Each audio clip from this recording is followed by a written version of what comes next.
Pessoal, boa noite. Boa noite a todos. Para quem não me conhece, eu sou Hélio Franchini, professor do IDEG, também diplomata de carreira. Hoje eu estou de volta com vocês depois de um tempo para falar de um tema muito interessante. O tema mais interessante, talvez, o que todo mundo busca, exatamente os cursos e a compreensão, tudo, que é diplomacia em si. É engraçado que a gente sempre já entra na preparação, pensa direto como planejar a prova, como planejar o concurso do Rio Branco, quais são as melhores estratégias para tudo isso, estamos nas matérias, mas dificilmente a gente para pensar o que realmente é diplomacia para quem está começando, está se interessando por esse tema, está no segundo grau, está na universidade, está trabalhando e ainda não sabe o que se quer ou não sabe ainda exatamente o que quer fazer, mas se interessa, já ouviu muitos temas de diplomacia, ouve muito falar em política externa, etc. E sempre teve uma curiosidade, um desejo de saber um pouco mais antes de decidir, de planejar um tipo de projeto de estudo e uma dedicação forte para o concurso, que é realmente muito exigente, que demanda muito compromisso, muito esforço e muito sacrifício. Então, a ideia hoje é nós começarmos uma primeira aula, nenhuma aula, hoje aqui é um bate-papo mais livre, mais solto, um pouquinho com vocês sobre o que é diplomacia, o que é ser diplomata, como que é na realidade, como que vocês podem pensar, imaginar, decidir ou não por esse projeto, tendo uma experiência de como é viver o diplomata, o que o diplomata faz, como que é o diplomata no Brasil. É interessante porque mesmo para mim, que hoje tenho 15 anos de carreira, quase 15 anos de carreira diplomática, sou conselheiro e chefe da divisão de assuntos de defesa, por um bom tempo da minha vida eu não tinha a mínima noção, a mínima ideia do que era diplomata. Eu costumo lembrar que, de uma certa forma, para mim o que eu conhecia de diplomata é aquela coisa que é presente, são palavras, embaixador, diplomata, cônsul, são coisas que estão no dia a dia, são expressões que a gente escuta todo o tempo. Tanto que as minhas primeiras lembranças de diplomacia ou de diplomata são aquele carro, o Opalão diplomata que existia nos anos 80 e tinha sempre uma propaganda de um chocolate que começava umas recepções muito bonitas, assim, uma mega festa, e nas recepções do embaixador sempre tem alguma coisa, tinha lá o chocolate, né? Então, era uma coisa assim que representa muito esse imaginário. Eu moro aqui em Brasília, aqui perto tem uma diplomata molduras, a gente escuta falar de embaixadores da boa vontade, embaixadores de marca aqui, ali. É uma carreira que desperta tanta curiosidade, interesse, mas também carrega tanto desconhecimento em si, que realmente eu acho que o IDEG fez muito bem isso de tentar começar um curso diretamente para os alunos que pensam, que se interessam em conhecer um pouquinho mais. Tem a parte toda do que é ser diplomata, o que é diplomacia, o que é a preparação. Hoje nós vamos separar esses dois, nós vamos enfrentar um pouco os mitos e as curiosidades do que é ser diplomata. Enfrentar, por exemplo, o que eu já ouvi falar. Será que o diplomata ele vive em grandes circuitos confortáveis, indo para festas, coquetéis, usufruindo do direito público, do dinheiro público brasileiro para viver uma vida de bom vivant, aquela coisa da taça, com uma taça de champanhe na mão e grandes coquetéis em embaixadas? Tem gente que acha isso exatamente o que é mais criticável na carreira e tem gente que se atrai exatamente por isso, imaginando que vai ter acesso a grandes salões de arte, grandes exposições, um mundo de cultura, um mundo rico, interessante, quase que idílico. Não é nada disso que a gente vai enfrentar, mas também não vamos falar hoje, então, do concurso. Hoje o papo aqui é o que é diplomacia, o que é diplomata, como esperar o seu dia a dia se você tiver interesse na carreira e como que é um pouco a diplomacia desenvolvida no Brasil. A minha ideia, então, é falar um pouquinho, chegar ao que é diplomacia, como que é o trabalho do diplomata, e aí diplomatas gerais, diplomatas, a gente pode pensar em diplomatas estrangeiros, no diplomata brasileiro, etc., quais são as suas principais funções e como isso se dá na prática, e depois falar um pouco da diplomacia brasileira. Eu espero que, ao final disso, vocês que têm muito interesse em conhecer e pensar em se planejar por esse projeto de se tornar diplomata, se não convencidos, pelo menos estejam mais animados, porque eu realmente gosto muito da profissão, eu recomendo fortemente uma profissão que traz um conjunto de vantagens, não no sentido ruim, mas um conjunto de oportunidades, um conjunto de desafios, um conjunto de experiências que são muito interessantes para a vida de qualquer profissional. Então, vamos começar um pouco pensando o que é diplomacia e depois a gente chega até eu tentar dizer para vocês, façam, se dediquem, o projeto vale a pena. Falar em diplomacia é falar quase que de algo que já existe desde sempre. A diplomacia, a inteligência e atividades de inteligência, os espiões, vamos dizer assim, disputam, de uma certa forma, o cargo de segunda profissão mais antiga do mundo, para usar a expressão corriqueira, ou lugar comum. É uma profissão muito antiga, porque se nós formos pensar, já dá para adiantar que um primeiro elemento da diplomacia, o diplomata ele sempre foi um intermediário, um representante, ele sempre foi mandado para lidar em nome de alguém com outro em termos de sociedades organizadas. Existe um artigo do professor Eugênio Vargas Garcia sobre a diplomacia na pré-história, ou seja, desde que as sociedades humanas começaram a se organizar, começaram a trabalhar, a ter algum tipo de organização social, e mais de uma organização social. Começaram essas sociedades, esses grupos, a ter contato, a guerra e a negociação da paz se tornou algo também muito comum entre eles. O soldado, o diplomata está presente desde sempre. O soldado, exatamente para enfrentar muitas vezes a ofensiva, ir atrás e conquistar territórios que eram necessários para a sobrevivência daquele grupo, ou para defender exatamente dos atacantes, o diplomata como intermediário desses grupos. À medida que eles vão se tornando cada vez mais complexos, esses grupos começam a se tornar sociedades mais avançadas, essa necessidade de relacionamento entre sociedades, nunca houve um tipo de sociedades absolutamente, completamente autárquicas e sem contato com o exterior, salvo talvez raras exceções que eu não consigo aqui pensar. Então, sempre esses contatos foram feitos por pessoas, em termos de interação, em contato direto, ou por emissários dos governos para tratar temas de interesse comum. Governos a gente usa uma expressão ampla que pode ser desde o rei até hoje o Estado moderno que nós podemos planejar. Então, o diplomata sempre foi esse intermediário, esse mensageiro, esse representante, esse porta-voz do rei que vai, junto a um outro governo, lidar com temas que sejam de interesse comum. Normalmente era uma negociação da paz e da guerra. E esse modelo, esse tipo de emissário, que ainda não era chamado de diplomata, que ainda não era chamado de embaixador, não tinha nada desses termos cônsules, mas o princípio do que a diplomacia está ali, ele começa a se tornar presente nas sociedades. Nós tínhamos, vocês vão lembrar, todo mundo que história, um pouco relações internacionais, estudo de história das relações internacionais, a gente já chega ali para fazer diferença entre diplomacia e relações internacionais, vai lembrar de emissários gregos, de emissários romanos, a ideia do legatus, vai aparecer em Roma. Roma já tinha uma estrutura grande de recebimento de representantes de outras comunidades e de envio também desses representantes, ainda que Roma tivesse aquela noção do império. Na Grécia, isso foi muito mais comum antes do período romano, do envio de emissários que eram eleitos pela Assembleia por suas capacidades de oratória, por suas capacidades de convencimento, mais um dos elementos que a gente vai ver muito presente na diplomacia, mas eram representantes que não eram pagos, que eram escolhidos por uma determinada missão, que cumpriam a missão. Se vocês pegarem o Tucídides, todos os elementos que você tem de emissários sendo enviados aqui e ali para negociar paz, negociar rendição, negociar o pagamento de contribuições, etc., você vai ver que de passar da Grécia, se a gente passar por Roma, passar por toda a Idade Média, você vai ter a figura daquela pessoa que é selecionada dentro da corte para ser enviada para uma outra corte e funcionar um pouco como a palavra do rei, o porta-voz da palavra real, ou mesmo um representante, ele se fazendo às vezes do rei. Por isso que esse representante sempre teve algumas características que foram desenvolvidas desde cedo.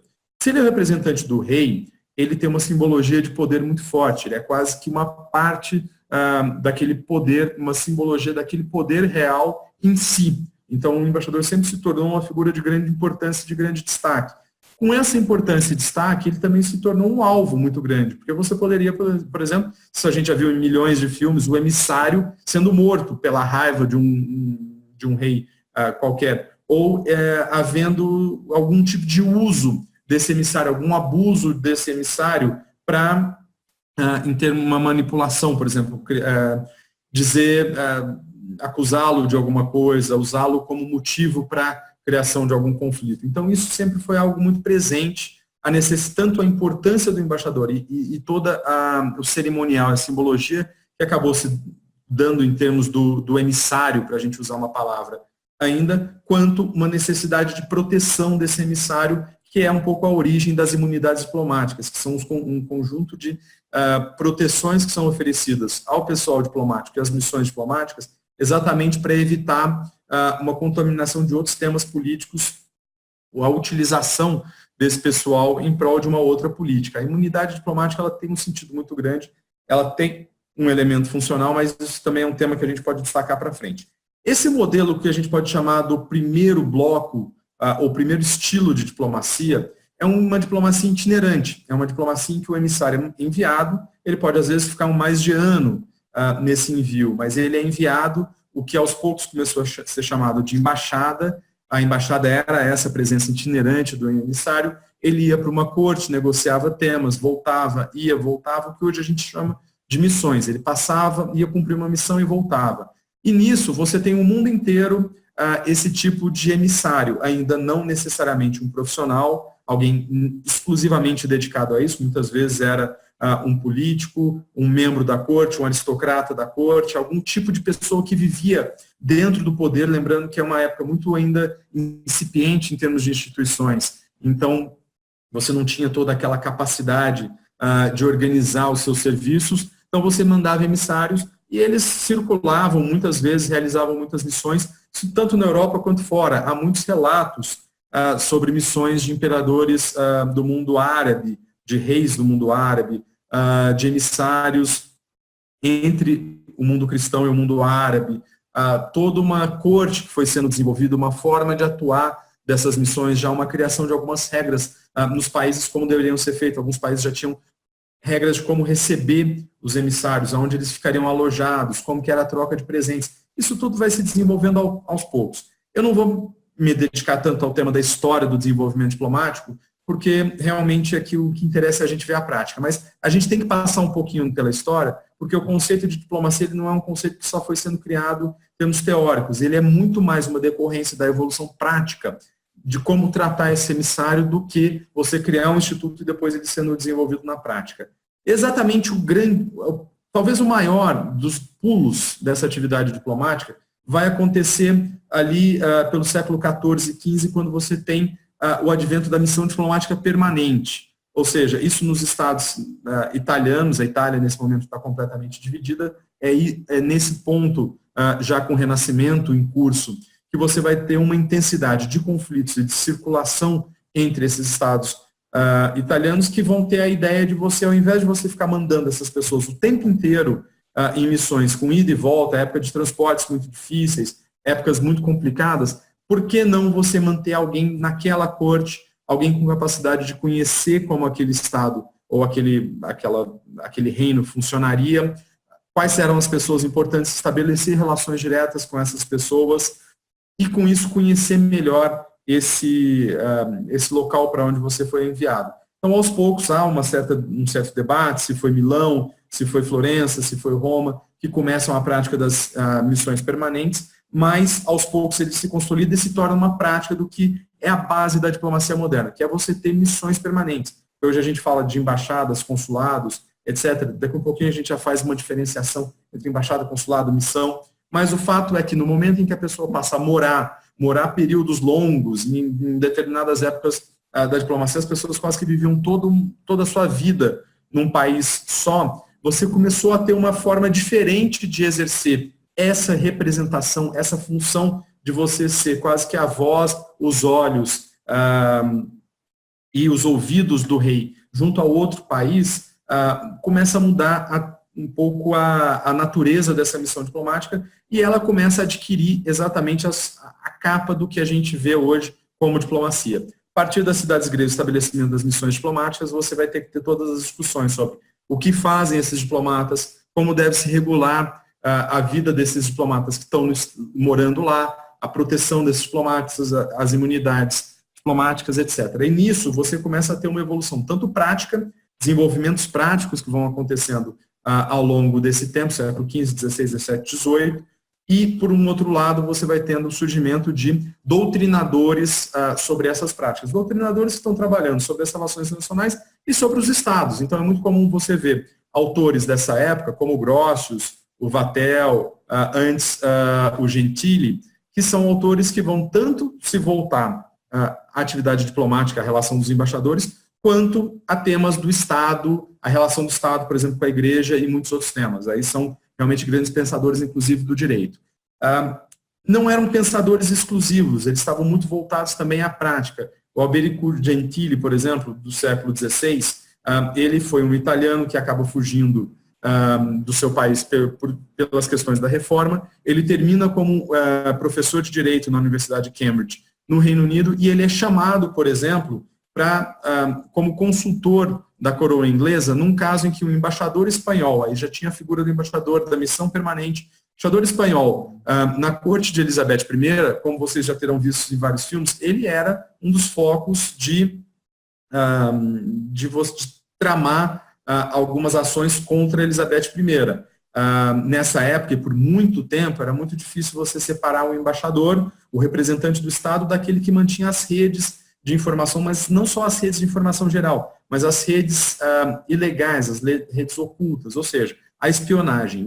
O diplomata se confundia muito com o espião até basicamente o século XIX. Não vamos entrar tanto no espião, mas o fato é que o embaixador espanhol, nessa época, 1583, ele é acusado de participar de um golpe, de tramar um golpe contra Elizabeth I, e com isso há um julgamento para se saber se ele deveria ser preso ou não. E tanto o Gentili quanto o outro advogado, chamados pela própria coroa inglesa, sustentam, com base já nas práticas de então, que o embaixador espanhol não poderia ser preso exatamente pelas proteções diplomáticas e pela imunidade diplomática. Ele termina sendo apenas expulso do país.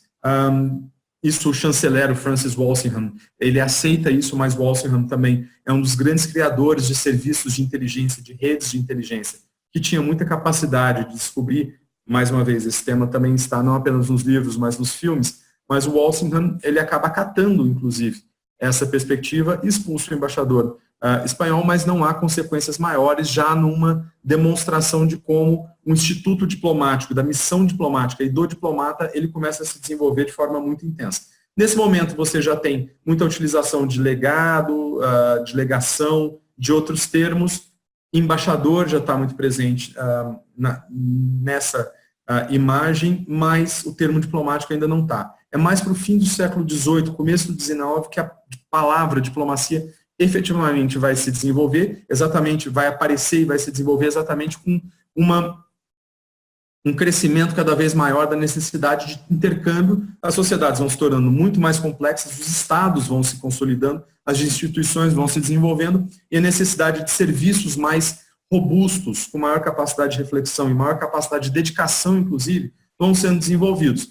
Figuras continuam sendo ainda chamadas para desempenhar missões diplomáticas. O padre Antônio Vieira, nosso grande conhecido padre Antônio Vieira, ele foi muitas vezes designado para missões diplomáticas pelo rei de Portugal, mas ele não era um diplomata profissional, ou seja, dedicado para isso. Mas algumas pessoas começam a se dedicar exclusivamente a esse tipo de missão. São épocas em que as missões diplomáticas ainda são caras, o transporte é difícil, a remuneração que os estados pagam ainda é muito pequena, e muitas vezes é muito mais o poder e o prestígio que envolve o cargo de você ser um representante no exterior é o que atrai mais, por isso membros da aristocracia que já têm os seus próprios recursos, atrai mais do que pessoas que se dedicariam profissionalmente a esse tipo de profissão. No século XIX a gente começa, vamos dizer assim, o último estágio desse período de evolução do que nós hoje vamos conceber como diplomacia, e é nesse momento que vai aparecer exatamente no princípio das convenções, das negociações que a gente já poderia chamar de multilaterais, um dos primeiros textos que tentam organizar um pouco esse serviço diplomático, que é o regulamento de 19 de março de 1815 sobre o Estatuto dos Agentes Diplomáticos, aqui já usando a palavra diplomático, e ele é negociado no Congresso de Viena, exatamente que termina com as guerras napoleônicas, e com o sentido de você definir um pouco melhor quais são os tipos de cargo, quem são as pessoas que você pode chamar de diplomata, e quais são as regras que você deve organizar essa diplomacia. Porque você não tinha ainda, por exemplo, regras internacionais de protocolo, de precedência, de organização entre as embaixadas. E há casos, por exemplo, em que houve disputas por um cortejo real, as disputas no lugar, por exemplo, de mais próximo ou menos próximo do rei, gerar disputas muito graves, inclusive com combates e brigas entre as representações diplomáticas. Então, você tem o Regulamento de Viena, de 1815, como o primeiro documento diplomático que começa a estabelecer quem é o legado, o ministro da legação, o representante diplomático, como você deve estabelecer as precedências, etc. A partir daí, você vai ter um longo processo de desenvolvimento que vai acompanhando a evolução das relações internacionais e da política internacional. Uma consolidação dos Estados nacionais, que vai desembocar, inclusive, na Primeira Guerra Mundial, a utilização de uma diplomacia secreta, de negociações de acordos secretos, até a Primeira Guerra Mundial, 1914-1918, que termina exatamente com uma grande crítica e um grande movimento contra esse modelo de diplomacia, esses tratados secretos, toda essa forma de diplomacia de gabinete, um pouco secreta, cheia de meandros, um pouco, vamos dizer assim, cinzenta, que você tem de bastidor muito forte, essa diplomacia vai ser vista como como tendo parte da responsabilidade pela causa da Primeira Guerra. E é nesse quesito que essa diplomacia secreta vai ser muito criticada, com uma expansão de uma nova ideia, ou seja, de você criar ligas das nações, são os pontos do Wilson na Conferência de Paris, e você estabeleceu que vai ser efetivamente uma diplomacia multilateral institucionalizada na Liga das Nações, porque nós temos uma série de conferências multilaterais ao longo do século XIX, algumas organizações internacionais, inclusive, já sendo criadas antes da Liga das Nações, mas ele é um impulso de uma ideia de nova diplomacia. Essa separação entre a velha diplomacia e nova diplomacia, vocês podem ver, por exemplo, no livro do Harold Nicolson, que é um dos grandes livros clássicos sobre o que é diplomacia. É um livro muito denso, apesar de ser introdutório. Então, por isso que é um livro que a gente acaba vendo já com um pouco mais de estudo dentro do que é ser diplomata. Mas essa nova diplomacia da Liga das Nações, em dado momento, as pessoas imaginavam que aquele diplomata tradicional que vivia no outro país, que vivia fazendo relações bilaterais, fundamentalmente, ia desaparecer. O que não foi o caso, que se demonstrou não apenas até chegar à Segunda Guerra Mundial, mas inclusive depois, mesmo com a criação da ONU, é que ao mesmo tempo que você tem uma necessidade de temas serem tratados no plano multilateral, o dia a dia do relacionamento entre os países continuava, e continuava apesar de evoluções como o rádio, o telefone, a televisão, o telégrafo um pouco antes, ou mesmo hoje a internet e as novas formas de comunicação. Eu deixo para o fim falar de diplomacia no século XXI, mas ao longo do século XX, o que achavam que ia substituir a diplomacia, essa ideia de você ter pessoas no outro estado permanentemente para olhar como andam os desenvolvimentos do estado e fazer as funções de representação, ela permanece e vai ser muito melhor consolidada e muito desenvolvida na Convenção de Viena sobre Relações Diplomáticas de 1961.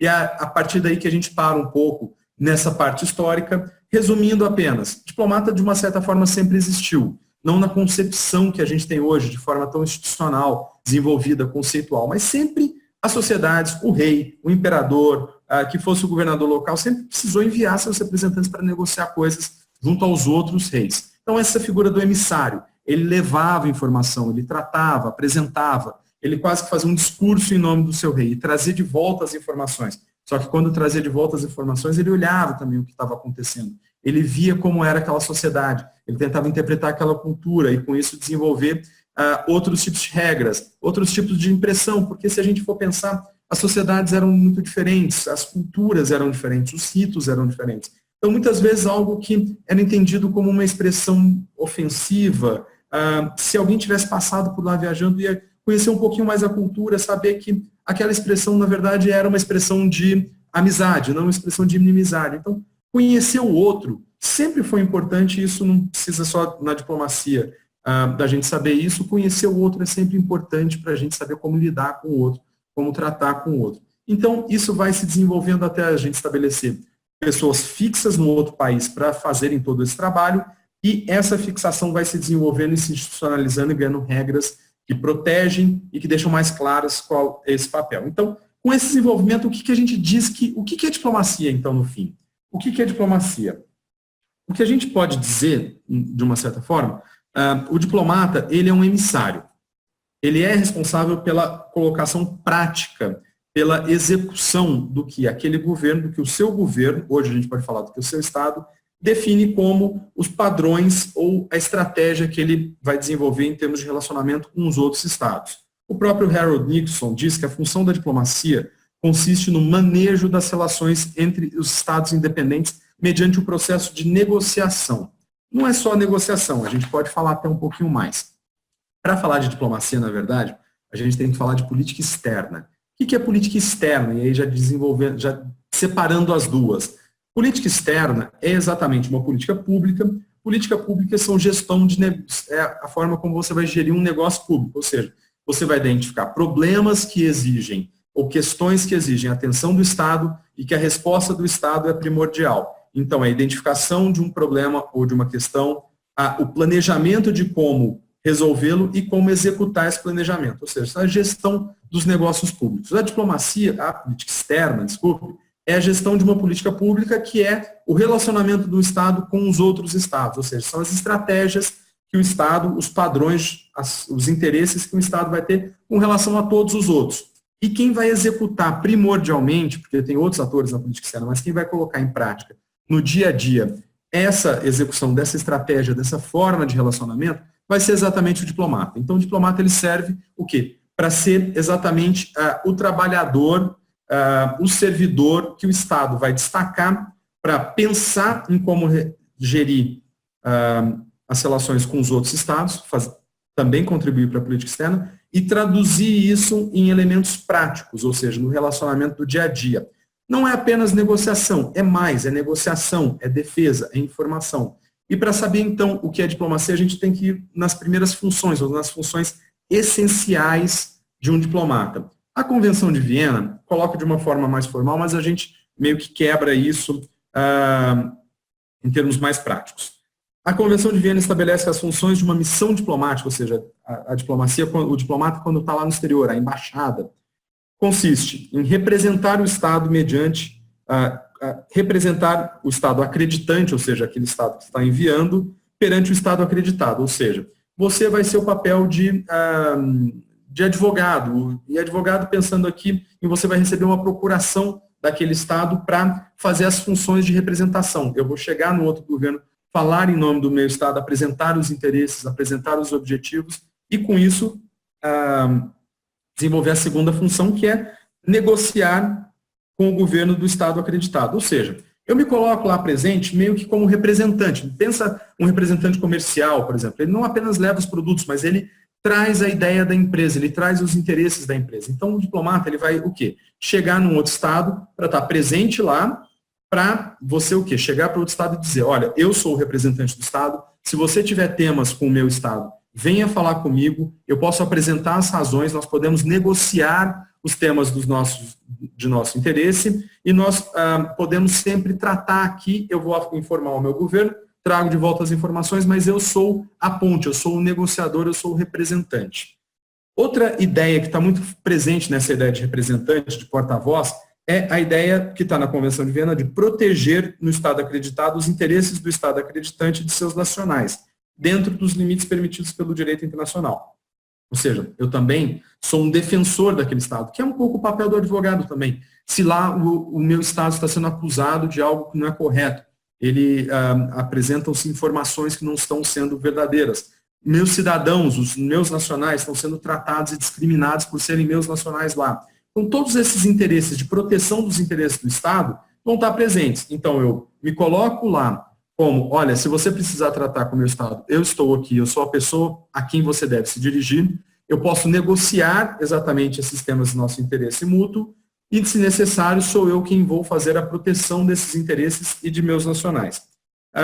E o penúltimo item, que é um dos itens mais importantes, que é inteirar-se por todos os meios lícitos das condições existentes e da evolução dos acontecimentos no Estado acreditado, informar a esse respeito o governo do Estado acreditante. Ou seja, é você entender aquele Estado, como funciona, como que tem funcionado, como que no dia a dia está se colocando. Ou seja, o diplomata ele vai levar para o seu governo muita informação. Como que é aquele Estado, quem governa, qual que é a estrutura, como que é a cultura, como que é o conhecimento, como aquilo que eu falei, você conheceu o outro, como que são os gestos, como são os símbolos, como que é a prática, como que é a linguagem. Uma palavra que num Estado pode ter uma conotação se você usar, no outro pode ter outra. Então o diplomata ele precisa conhecer bem aquela sociedade, se informar daquela sociedade, não só dos elementos gerais, mas quem está mandando, quem não está mandando, quem tem influência, quem não tem influência, quem trata de temas econômicos, quem trata de temas comerciais, e informar tudo isso para o seu governo. O último item da Convenção de Viena é promover as relações amistosas e desenvolver as relações econômicas, culturais, científicas entre o Estado acreditante e o Estado acreditado. Ou seja, tudo isso daí significa o quê? O diplomata ele tem fundamentalmente 3 missões, que é representar, informar e negociar. Ou você poderia falar em termos de proteger. Ou seja, ele está presente no outro estado para conhecer o outro estado e tudo que for necessário de relacionamento entre os dois estados, ele é o intermediário, ele é a pessoa que está lá presente para fazer. Óbvio, um estado pode mandar alguém para uma missão específica, um técnico para negociar uma coisa específica, mas aquele diplomata que está lá, ele vai ter essa função. E, basicamente, ele está lá para se articular, fazer a articulação do seu estado com outro estado. Então, ele é um representante, ele é um porta-voz, ele é um advogado, ele é um relações públicas e ele, de uma certa forma, é um araponga do outro estado. Ele está permanentemente no exterior para fazer essa ponta entre os dois estados. Isso é importante? De uma certa forma, é importante para tudo, porque nada do que parece no nosso dia a dia claro, ou seja, tem muita coisa que a gente acha que isso já foi dado, mas que a gente não percebe que tudo tem que ser negociado entre os estados. Por exemplo, quando você vai fazer uma viagem para o exterior em termos de turismo, você precisa de um reconhecimento de passaportes, estabelecimento de relações diplomáticas, isso tem que ser negociado. Você vai necessitar, por exemplo, de autorização dos aviões viajarem, da forma como você vai recebido, se precisa de visto, se não precisa de visto, como você vai ser tratado. Desde aí até o intercâmbio comercial, o intercâmbio cultural, tudo isso precisa de uma certa negociação e de uma promoção entre os estados. Isso sem falar da necessidade dos estados estarem permanentemente em contato para evitar, por exemplo, uma guerra, ou para negociar uma aliança contra um outro estado, ou para saber quem que é o estado que está ameaçado. Ou seja, conhecer como os outros estados vivem, como os outros estados estão atuando e quais são os interesses no exterior que podem afetar o seu próprio estado e, com isso, gerir essa negociação. Então, a diplomacia ela é diferente da política externa. Política externa é a política pública em que vai ser planejada e executada exatamente essa ideia de qual que é a minha estratégia de relacionamento com os demais estados do mundo. Eu vou colocar em prática, particularmente por meio dessa figura profissional e dedicada a essas relações interestatais, que é o diplomata, que é um cara que é treinado, que é designado para ser um servidor público, que vai ser treinado para desempenhar as funções de conhecer o exterior e negociar com os outros estados. Esse, basicamente, é o diplomata. Política externa, diplomacia, é diferente de política internacional. Política internacional, a gente poderia ver como conjunto das políticas externas. Todo aquele emaranhado prático de política externa e diplomacia que vai ocorrendo, se você olhar no macro, entre os estados, a gente está falando de política internacional. E tem uma forma ainda mais macro de olhar, porque não fica vendo só o relacionamento entre os estados, a política entre os estados, que envolve muitos outros atores e muitas outras relações que não são relações, vamos dizer assim, de poder, o trânsito entre as pessoas, o contato entre as sociedades. Esse mais amplo ainda a gente poderia tratar como relações internacionais. Ou seja, você tem vários termos, política externa, diplomacia, política internacional, relações internacionais. Todos vão se focando no mesmo tipo de ação, que é como as sociedades do mundo se relacionam ou como os governos se relacionam. Mas o diplomata, ele vai ser um específico, dentre várias dessas. Ele é um profissional representante do Estado. Ele só trabalha em torno do Estado. Existem, obviamente, muitos servidores de organizações internacionais com status diplomático.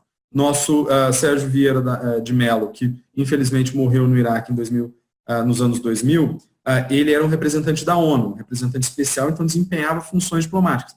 Ele era um diplomata em termos de ser um contratado das Nações Unidas, mas não era um diplomata brasileiro porque ele não era um representante do governo brasileiro. Cada governo vai ter a sua forma de selecionar os seus representantes, seus advogados e seus relações públicas, vamos dizer assim, e vai selecionar, e esses vão ser as únicas pessoas que vão poder ser consideradas como diplomatas efetivamente. Ou seja, os embaixadores, você pode ter embaixador de boa vontade, embaixador de marca, mas apenas aqueles embaixadores que são oficialmente designados pelos seus chefes de Estado são efetivamente diplomatas. Apenas aqueles que servem nas embaixadas, consulados e missões, designados para funções diplomáticas pelos seus próprios governos, são efetivamente diplomatas. Não existe um curso, por exemplo, tem muitos cursos, são cursos de diplomacia que você vai ver no coisa. São estudos acadêmicos sobre diplomacia, mas você não sai com um diploma de diplomata quando você faz um curso desse. Quando você faz relações internacionais, você não é um diplomata, você não está fazendo diplomacia. Diplomacia é uma área que pode ser muito estudada, mas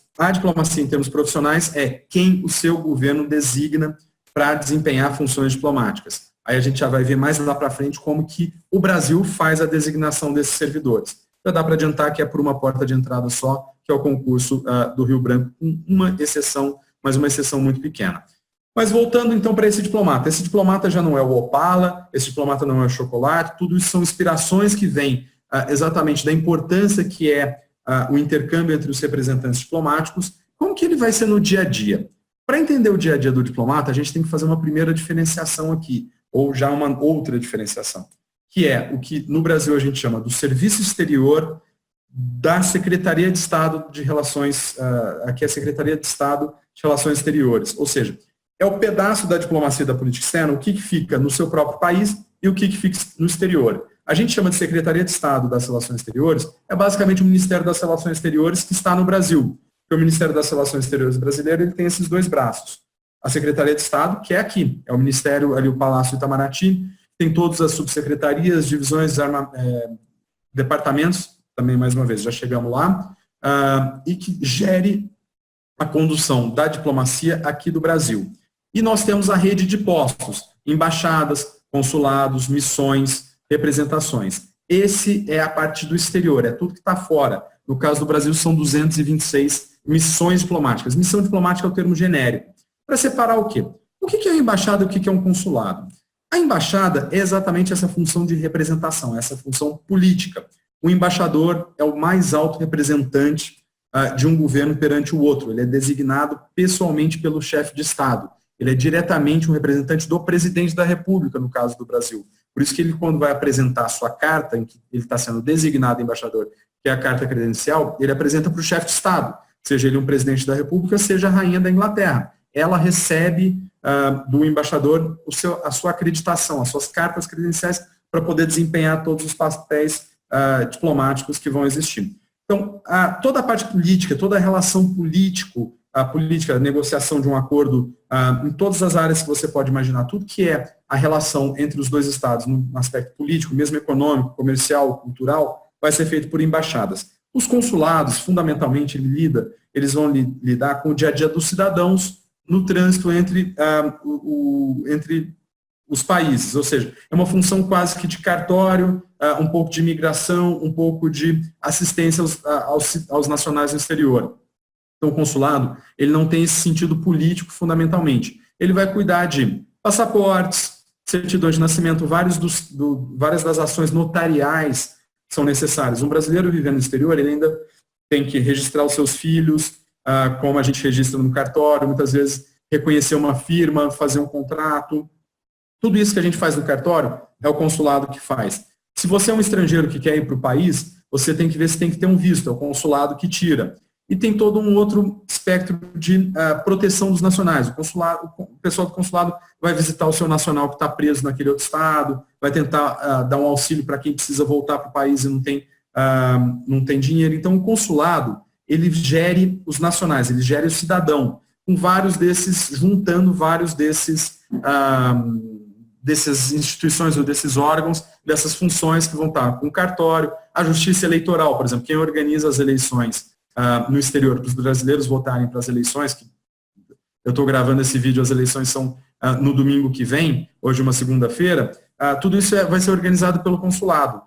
Emissão de certidão, emissão de visto, emissão de passaporte. Então, esse é o dia a dia do consulado. É diferente do sentido político da embaixada ou embaixador que fala em nome do Estado, que vai lá negociar, vai defender, vai apresentar um interesse, etc. Então, as missões diplomáticas são o equivalente de uma embaixada mais para as organizações internacionais.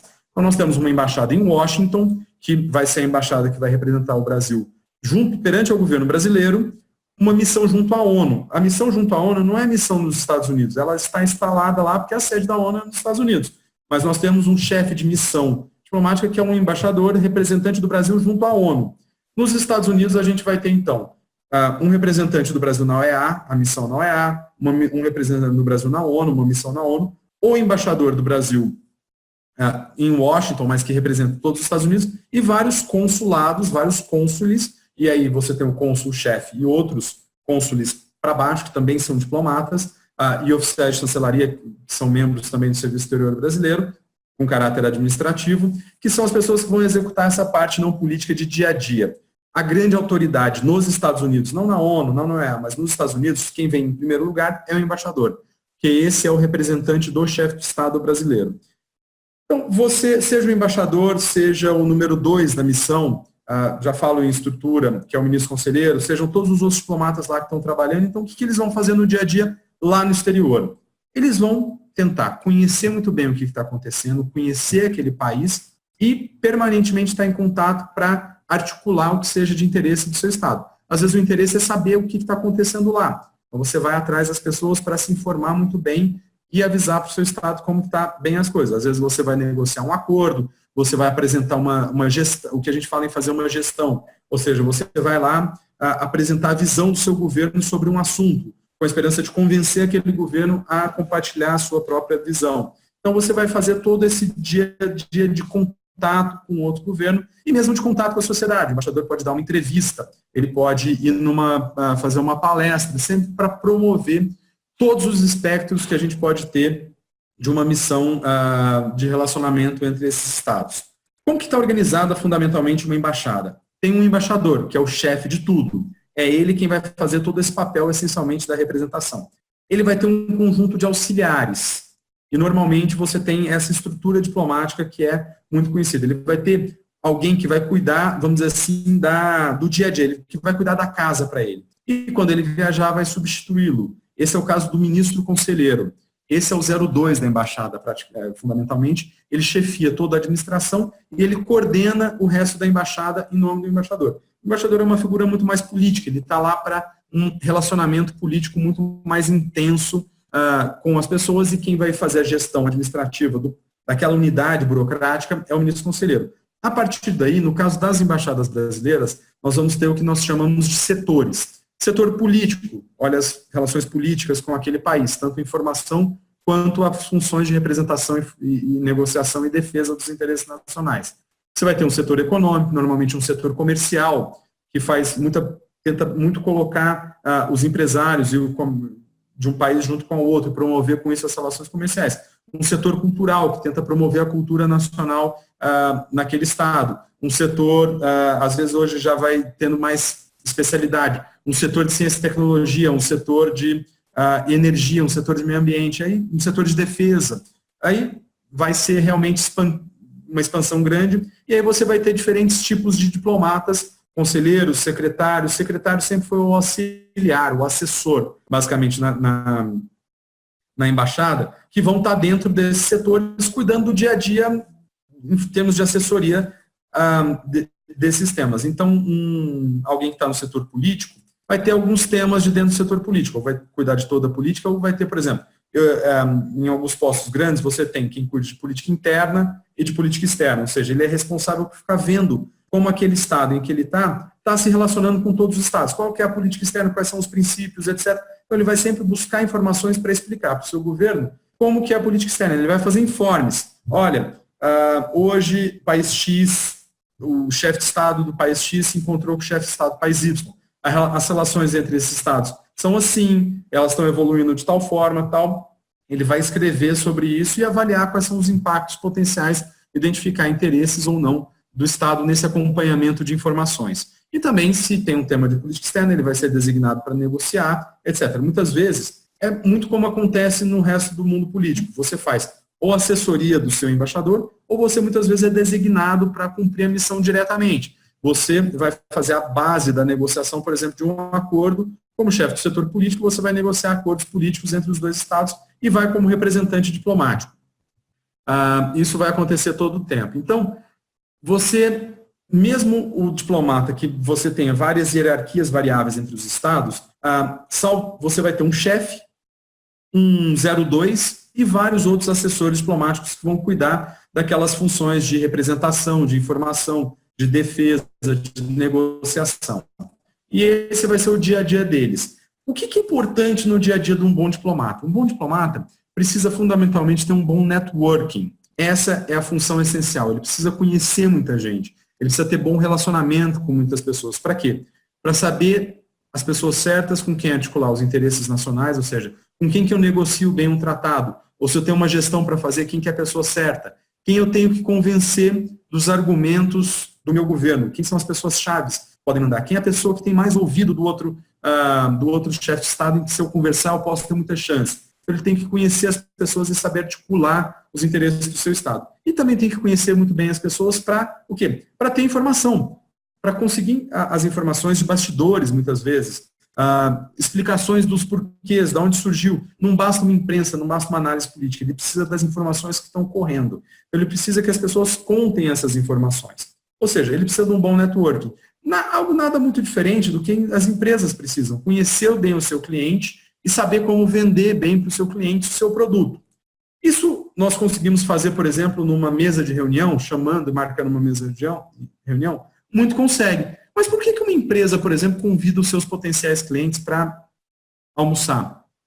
Leva para conversar, faz o lançamento do seu produto, uma festa importante, chama a gente, tenta ter publicidade, etc. Porque não basta você ter só aquele contato pessoal direto. Você precisa alcançar as pessoas. E essa é muito a função do diplomata, e às vezes traduzir simbologias de importância, de poder, de presença, de destacar o seu país, e é nisso que entram as festas, os contatos, o que parece um grande glamour, e que na verdade nada mais é do que algo muito parecido que uma empresa vai fazer, por exemplo, ao fazer o lançamento do seu produto de forma, por meio de uma festa, e para isso você tem as grandes recepções diplomáticas, como o 7 de setembro, é a promoção da marca Brasil e a promoção do Brasil, chamar a atenção para o Brasil, aquela sociedade.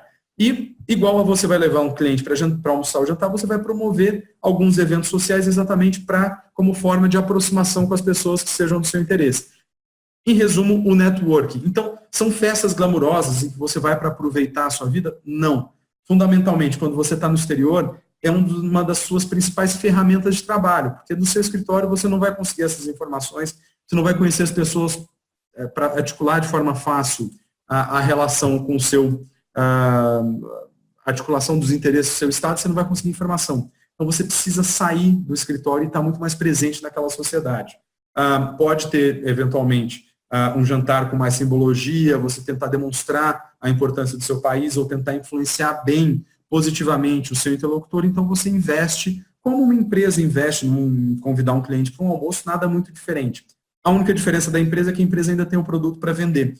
O diplomata vai viver fundamentalmente desse relacionamento, desse networking. Um bom diplomata no exterior, então, ele realmente vai ficar muito pouco na embaixada. Ele vai voltar para a embaixada para fazer o seu relatório, que nós chamamos, que nos termos diplomáticos comumente se chama de telegrama, porque antes muitas dessas informações eram enviadas por telegrama. Então ficou o nome, mas é basicamente um relatório, telegrama. Eu faço um despacho telegráfico, eu faço um telegrama, são expressões que são muito comuns, os telegramas da embaixada, por exemplo, mas basicamente são os informes que os diplomatas estão fazendo, relatando o que eles fizeram ou transmitindo as informações, e eles vão receber da sua capital o que a gente chama de despacho telegráfico, que são as instruções.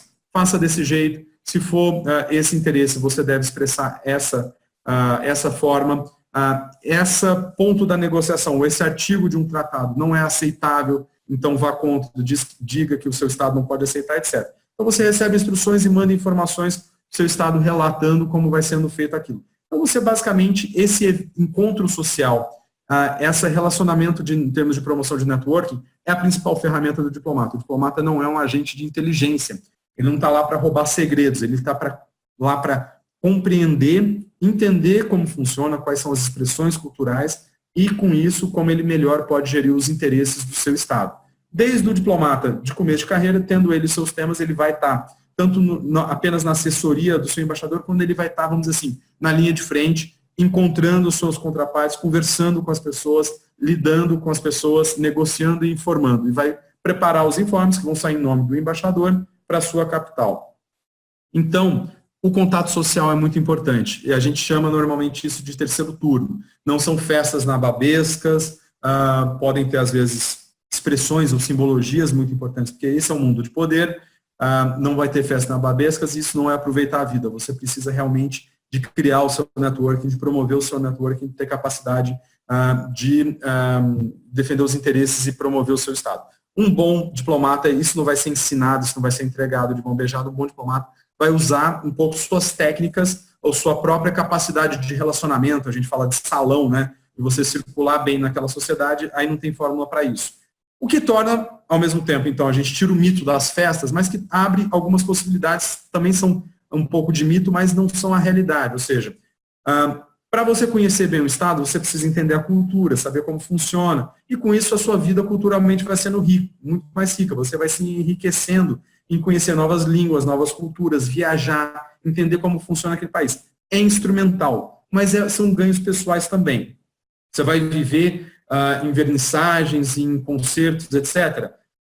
Se alguém se interessar como hobby fora da profissão, isso pode ser que aconteça. Mas você basicamente precisa usar muito bem isso, porque são esses mundos que circulam as pessoas que muitas vezes são interessantes para você conhecer, para fazer o contato. Você precisa entender melhor como elas pensam, como elas agem, qual é a cultura que está envolvida. Às vezes, para conversar com ela, é importante você demonstrar o conhecimento da língua, da cultura, da sociedade local. Então, você vai sempre se enriquecendo por esse acesso a pessoas interessantes e a culturas novas. Mas isso sempre tem, para a diplomacia em si, um valor instrumental. Óbvio que você tem como juntar esse valor instrumental profissional com o pessoal e com isso ter ganhos também, que são esses ganhos aparentes de diplomatas, como pessoas muito cultas, que vivem em círculos muito interessantes. Isso vai ser uma decorrência basicamente do seu trabalho.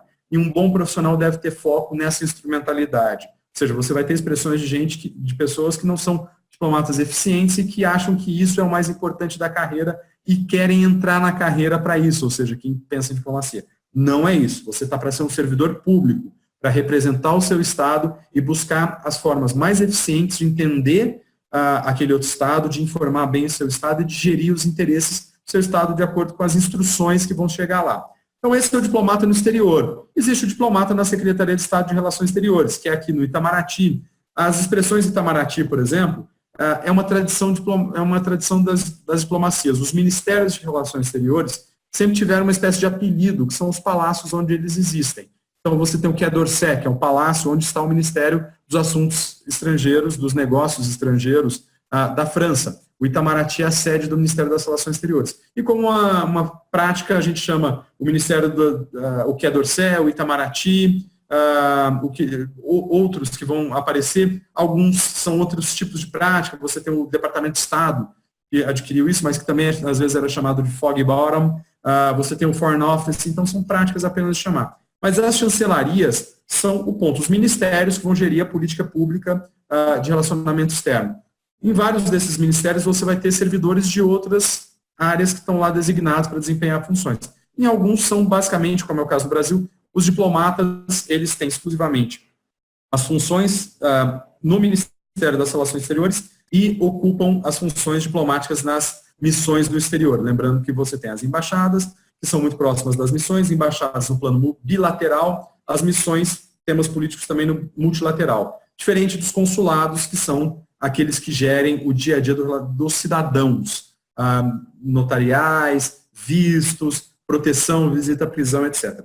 Na Secretaria de Estado, você não está desempenhando fundamentalmente essa missão, essa linha de frente do diplomata, se relacionando diretamente com o outro. Aqui você está fazendo um pouco a preparação, a gestão dessa política pública. Recebe as informações, trata elas, define quais são os interesses do Estado. Muitas vezes você pode até manter negociações diretas com aquelas outras pessoas. Muitas divisões aqui, muitos diplomatas estão aqui no Brasil, eles são enviados para participar de reuniões multilaterais, bilaterais, etc. Eles são especializados no tema e têm a visão macro do tema. Mas aqui o que a gente faz é muito mais a gestão da política externa e a diplomacia vai ser muito mais executada pelos diplomatas quando eles estão no exterior. Mas os dois compreendem, no caso do Brasil, o Ministério das Relações Exteriores.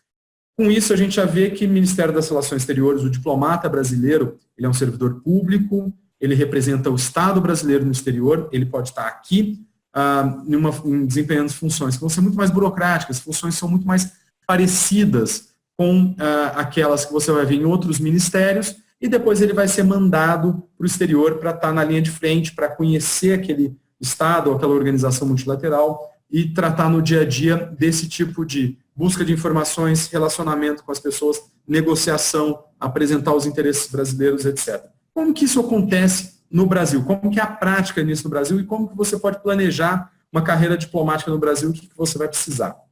Primeiro entendendo, então, o Ministério das Relações Exteriores do Brasil, uma instituição muito antiga, uma herdeira, que tem uma herança muito forte da diplomacia portuguesa e que foi estabelecido já em 1822 e que foi evoluindo, também não vou entrar na história, na evolução do Ministério das Relações Exteriores, mas que tem uma tradição muito forte, não apenas no exercício da diplomacia, mas também na concepção da política externa. Ou seja, se a gente diferenciasse política externa e diplomacia, a política externa ela não necessariamente seria feita só pelo Ministério das Relações Exteriores, mas terminou sendo, basicamente, até os anos 90, quase como exclusividade do Ministério das Relações Exteriores do Brasil.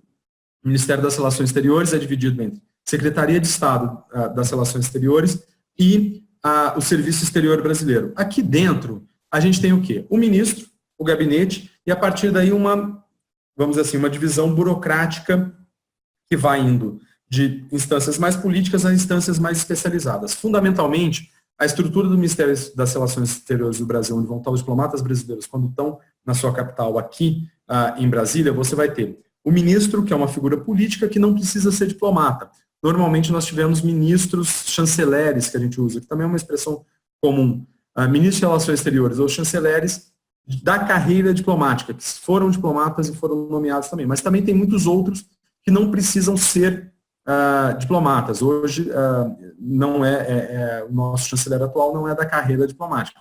Não há necessariamente uma vantagem ou uma desvantagem nesse tema. O importante é o conhecimento dos temas e você pode ter períodos em que é importante você ter uma relação política muito forte, períodos em que é interessante ter alguém que conhece muito bem, que já tem a prática de dentro da carreira.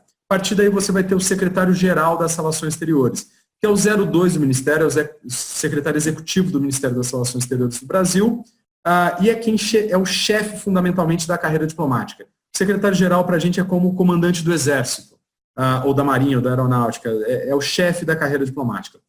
E é a partir dele que você vai ter os níveis, que vão basicamente 3 níveis. Os número 3 são 9 subsecretários, que chefiam grandes blocos temáticos. Você pode ter tanto subsecretários regionais, sobre uma região do globo, quanto subsecretários temáticos. Nós temos um subsecretário de temas financeiros, que vai cuidar toda a parte econômica. Todas as relações econômicas do Brasil, ou comerciais, tem fundamentalmente um subsecretário de temas financeiros. E você pode ter um subsecretário, como existe, de África e Oriente Médio. Ele está focado mais nas relações políticas com uma região. Dentro de cada subsecretaria, você vai ter departamentos. Departamentos já estão traduzindo para um momento mais técnico, que vão chefiar aí áreas já menores, áreas mais focadas. E depois a unidade básica do Ministério das Relações Exteriores, que é a divisão, que é a unidade fundamental, a unidade técnica, onde você vai ter normalmente um conselheiro, um ministro, já chego na hierarquia do Ministério das Relações Exteriores, que vai se reportar a um departamento, a um subsecretário, ao secretário-geral, ao ministro de Estado. E é essa estrutura que opera hoje o Ministério das Relações Exteriores. Quando você entra, você vai ser designado como assessor para alguma dessas estruturas. Você pode, por exemplo, ser assessor na divisão de assuntos de defesa, que é a minha, que eu sou o chefe, eu respondo ao diretor do Departamento de Assuntos de Defesa e Segurança, aí já pegou a defesa, já juntou com outro tema, ou você tem, por exemplo, um departamento de Oriente Médio, que cuida do Oriente Médio, e nosso departamento vai responder ao subsecretário de Estados Unidos, Europa e Assuntos Políticos Multilaterais, que, por sua vez, responde ao secretário-geral das Relações Exteriores. Essa é a estrutura burocrática que a gente vai ter aqui na Secretaria de Estado das Relações Exteriores. Essa Secretaria de Estado que vai fazer o relacionamento e vai intercambiar tudo com as missões do exterior que eu já apresentei. O embaixador é o único no exterior que também pode ter uma designação política. Ou seja, um embaixador não precisa ser da carreira diplomática. Ele não precisa passar pelo concurso do Instituto Rio Branco. Ele pode ser de fora. Mas, no nosso caso, é relativamente raro uma indicação de embaixadores políticos, que a gente chama, não embaixadores de carreira. E aí, como que tudo isso impacta diretamente quando você quer ser um diplomata? A carreira diplomática brasileira, ela é hierárquica, ela vai estabelecendo degraus para você subir, para você exatamente ir alcançando os degraus, tanto no exterior quanto no Brasil, de acordo com o seu grau hierárquico. Você começa como terceiro secretário.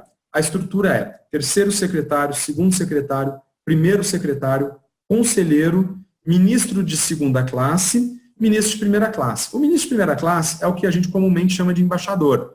Mas, atenção, embaixador é quem já apresentou credenciais e já cumpriu a função de embaixador no exterior. Então, você pode ter ministros de segunda classe, que para alguns postos é permitido que ministros de segunda sejam nomeados embaixadores. Depois de um tempo, eles, dentro da estrutura hierárquica do Itamaraty, continuam como ainda um degrau abaixo do topo da carreira diplomática, mas eles já são chamados de embaixadores. Existem ministros de primeira classe que atingiram um topo da carreira diplomática e que ainda não são embaixadores, mas por prática e o costume, como a gente viu que a diplomacia sempre foi desenvolvida um pouco na prática, na teoria, por praxe, todo mundo que é promovido a ministro de primeira classe passa a ser chamado de embaixador.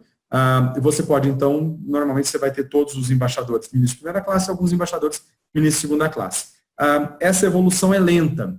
Você tem regras mínimas para cada um desses pulos. A carreira não foi feita para grandes saltos. Você não tem nenhuma pessoa que vai dar grandes saltos e fazer carreiras meteóricas. Uma boa carreira, uma carreira meteórica, que vai ser considerada uma carreira fora do comum, é a que cumpre tempos mínimos ao longo dessa evolução. Então, quando a gente chega ao ministro de primeira classe, que atinge o topo da carreira brasileira, ele vai já ter muitos anos, no mínimo, aliás, estabelecido por lei, 20 anos de carreira. Quem quer conhecer toda a estrutura do Ministério das Relações Exteriores do Brasil da carreira diplomática pode pegar a Lei 11.440 de 2006, que regula tudo isso. Como então que você vai passar por tudo isso e como que você vai desempenhar depois? Você vai primeiro ter que prestar o concurso do Rio Branco. No caso do Brasil, a carreira diplomática só tem uma porta. Se tem em outros estados, você tem como entrar por outros lugares. Por isso que eu falo, quando você vai falar de diplomata brasileiro ou de embaixador brasileiro, esse necessariamente, ou ele foi designado muito particularmente para servir um embaixador como embaixador político, ele retém o título, mas fundamentalmente o embaixador, ele é o topo de uma carreira que começa com o concurso do Instituto Rio Branco.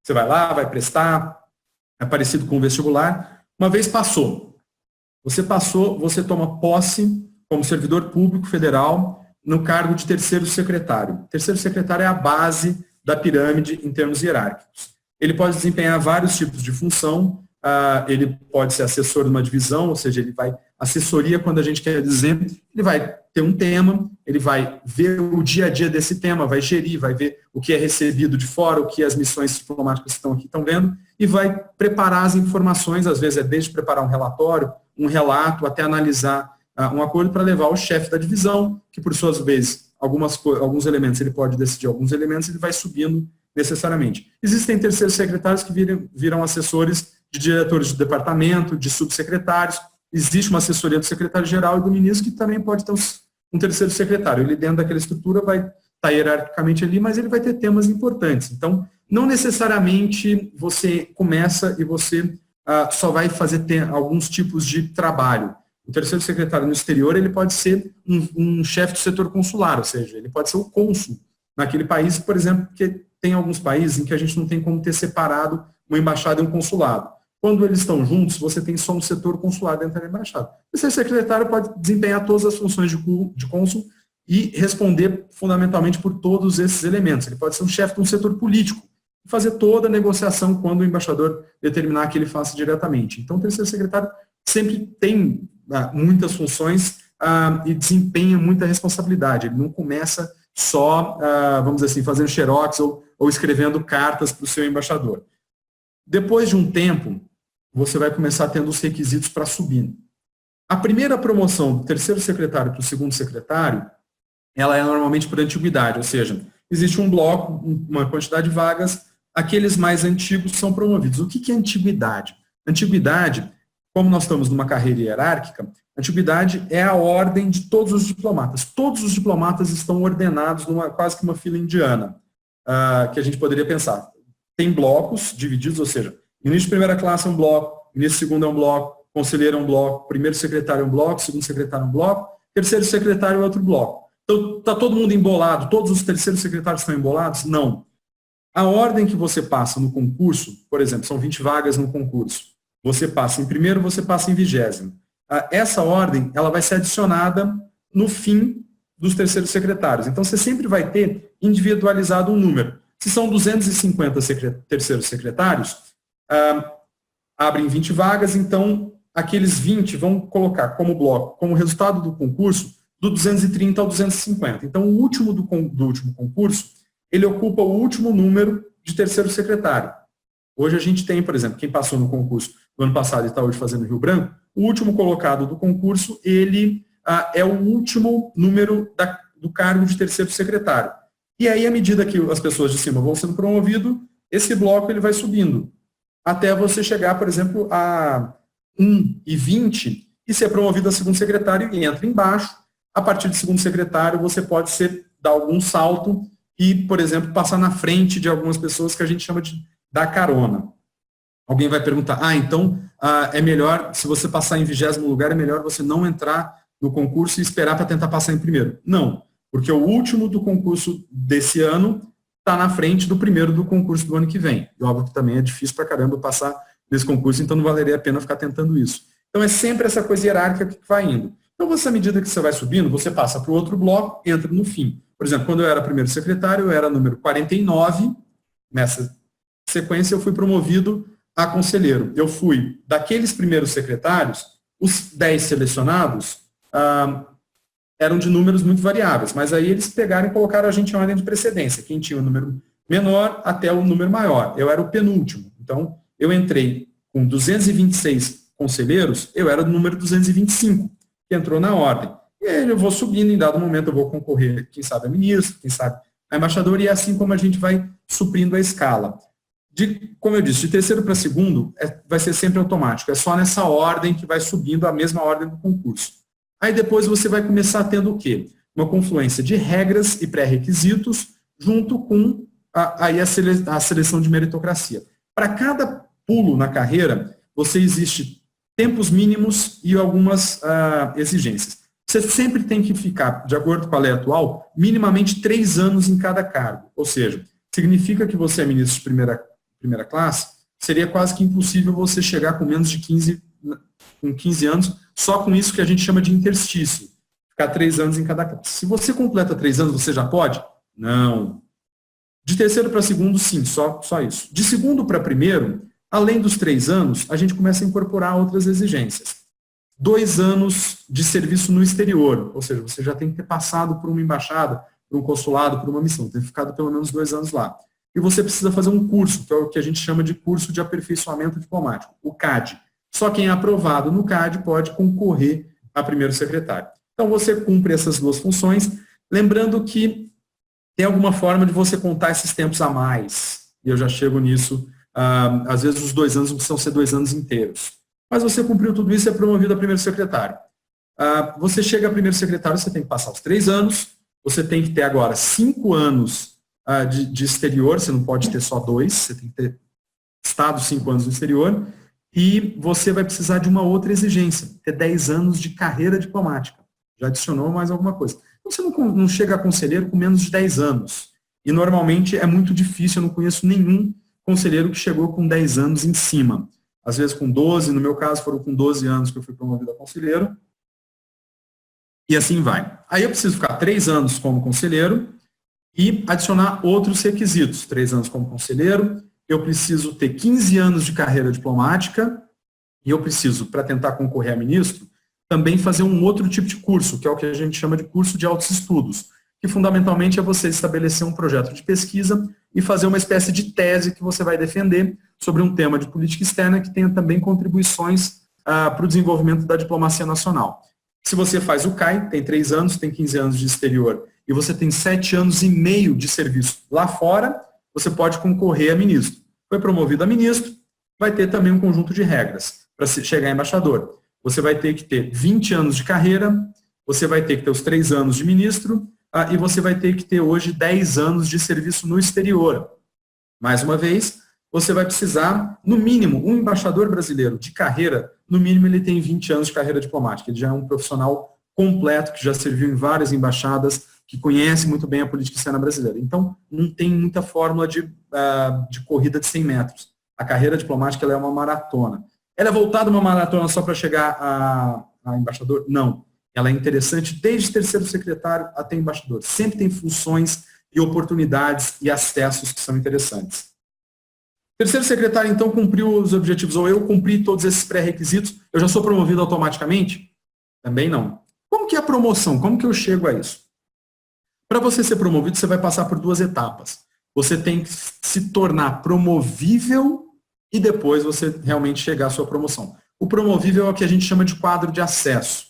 Quando a gente cumpre todos os pré-requisitos, por exemplo, o primeiro secretário tem 10 anos de carreira, 3 anos de segundo secretário e tem 5 anos de exterior, ele cumpriu os requisitos. E aí, então, ele vai entrar numa avaliação, num processo de avaliação, que tem votação pelos pares, votação pelas pessoas acima e câmaras de avaliação.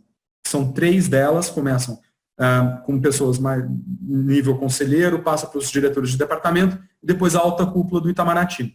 Essa alta cúpula do Itamaraty, a cada semestre, escolhe pessoas que podem entrar na classe dos promovíveis, ou seja, no bloco dos promovíveis. Esse bloco, ele é grande, à medida que você vai se tornando qualificado, vai se qualificando para a promoção, esse bloco vai aumentando e dali são tirados, exatamente pelo que a gente poderia chamar do alto comando, ou o grupo central de mando do Itamaraty, que é o ministro, o secretário-geral, os subsecretários e os chefes de gabinete do ministro e do secretário-geral, eles que vão lá fazer uma decisão por vários critérios, normalmente decisões que são reservadas, não são abertas, e aí eles vão selecionar as pessoas que são efetivamente promovidas. Então não basta cumprir os requisitos, não há automatismo, salvo de terceiro para segundo secretário, não há automatismo na promoção. E é uma promoção difícil, é disputada, são pessoas de muita qualidade, existem pessoas que às vezes podem parecer ineficientes, mas o bloco das pessoas eficientes que cumprem suas funções, são bons servidores públicos, é muito grande. Então é muito difícil, sim, você conseguir entrar no quadro de acesso e entrar na promoção e ser promovido. Tudo bem.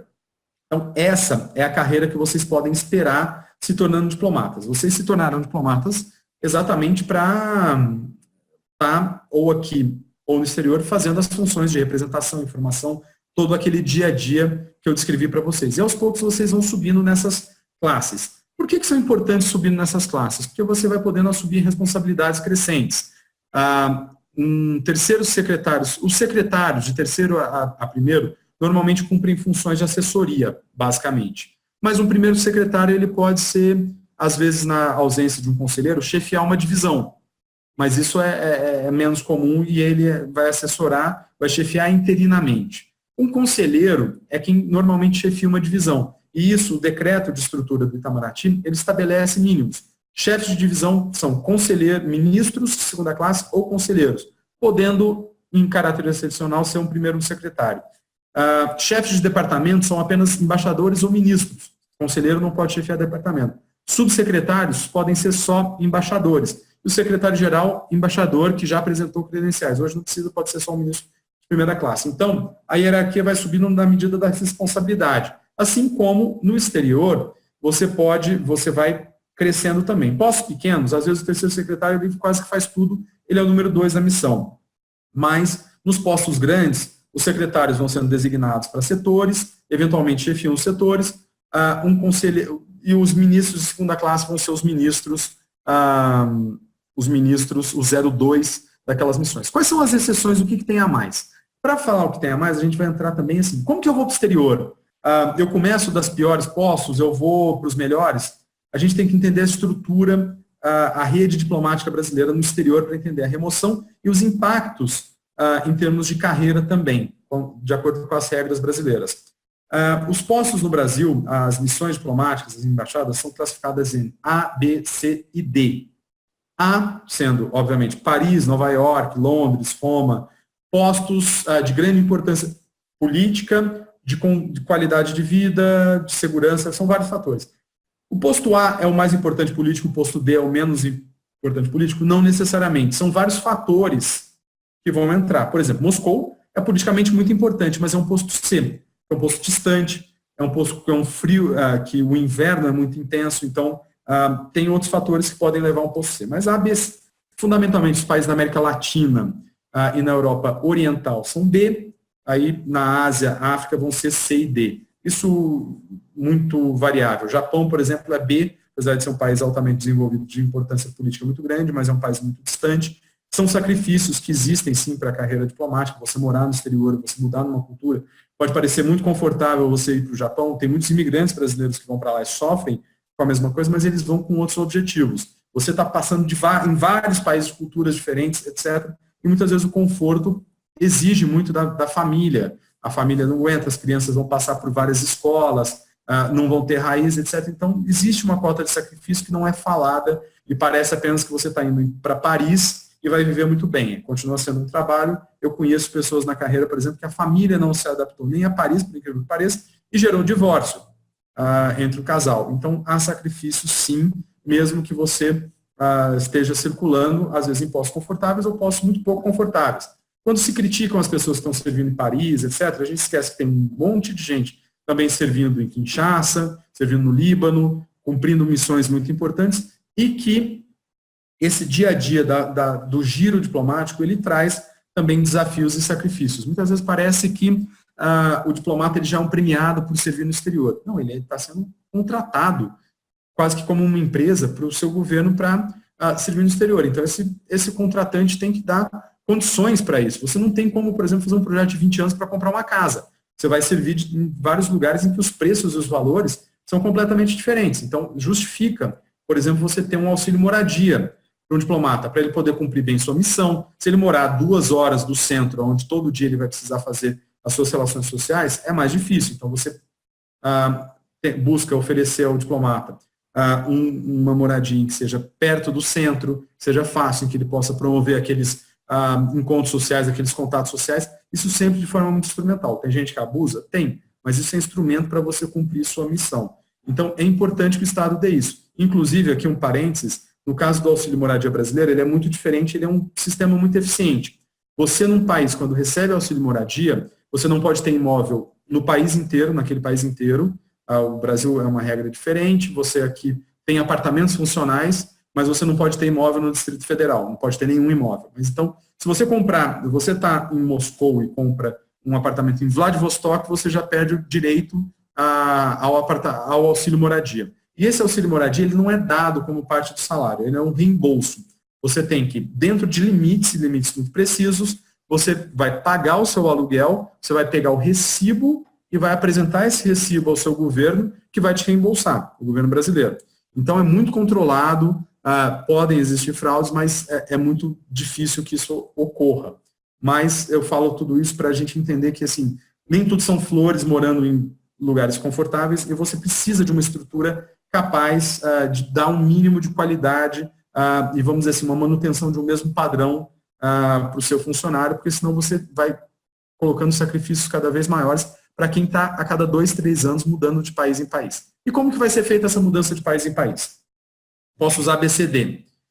Você é um terceiro secretário, acabou de ficar um tempo, como que eu vou para o exterior? Me mandam para os piores postos? Vão me mandar para qualquer lugar? Não. Primeiro que tem regras para sair. Você, quando saiu do Rio Branco, começa a trabalhar, você vai sempre começar a trabalhar no Brasil. Você sempre tem que ter um tempo que a gente chama de tempo de Secretaria de Estado. Tempo de Secretaria de Estado das Relações Exteriores. E aí, a partir disso, você vai ter regras de como você pode se inscrever na forma de movimentação que a gente diz que é o plano de remoção. Para se inscrever num plano de remoção, você tem que ter pelo menos 1 ano de Secretaria de Estado para ir para posto D, 2 para C, 3 para B e 4 para A. Então, para você poder tentar todos os postos no exterior, você tem que ficar no mínimo 4 anos. Aí você vai fazer uma inscrição num plano de remoção, que é um plano que movimenta todo mundo. Vão ser oferecidas opções para você e você vai escolher uma dessas e é para onde você vai ser enviado. Então, existe a possibilidade de você negar um posto. Se você está no Brasil, você pode muito bem negar e ficar para o próximo. Se você está no exterior indo de um posto para outro e recusar o que lhe foi oferecido, você também pode recusar. Você acaba voltando para o Brasil. Essa é a única obrigatoriedade. Você não tem como ficar permanentemente naquele posto. Como que é feita essa seleção? A seleção de postos vão te oferecer postos de várias possibilidades. Óbvio que existe uma parte não escrita. Existe muitas vezes, o embaixador ele precisa de assessores que ele confie. Então, às vezes, ele tem uma boa recomendação de um bom funcionário, às vezes ele já conhece um funcionário e está buscando bons funcionários, então ele vai vendo quais são as recomendações e ele convida. Não é obrigatório esse convite, ele pode simplesmente expressar para a administração o interesse em receber uma pessoa específica. E pode ser que dê certo exatamente essa parte dessa articulação que pode existir. Mas é um plano de remoção em que pode ter uma forma de você recomendar que uma pessoa vá especificamente para um posto, mas é uma comissão de diplomatas na chefia da administração de pessoal que vai decidir para onde vão as pessoas. A partir daí, você, por exemplo, vai para Paris Você consegue articular para você ir para Londres depois? Não.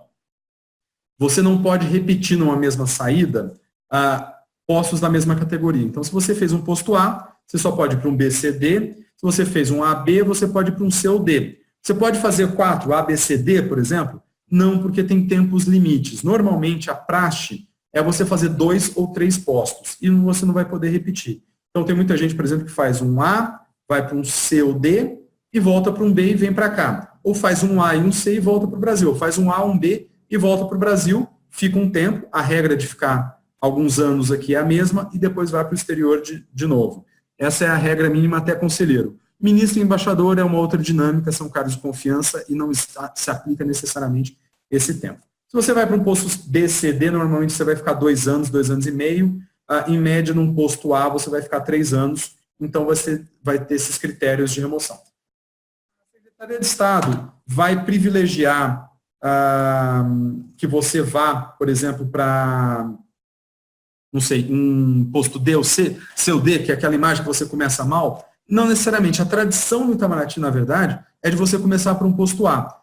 Para você, primeiro, construir a sua reputação, a sua carreira aqui na Secretaria de Estado, que é o lugar que mais tem diplomatas, e, em segundo lugar, para você exatamente ir para um posto A, onde você vai ter um número de diplomatas experientes maior, você vai ter mais gente em cima de você que vai poder te ensinar e te transmitir ensinamentos importantes para frente. Se você vai para um posto D em que tenha um diplomata e você está sozinho lá quando tem um golpe de Estado, exige uma experiência que muitas vezes quem está no começo da carreira não tem.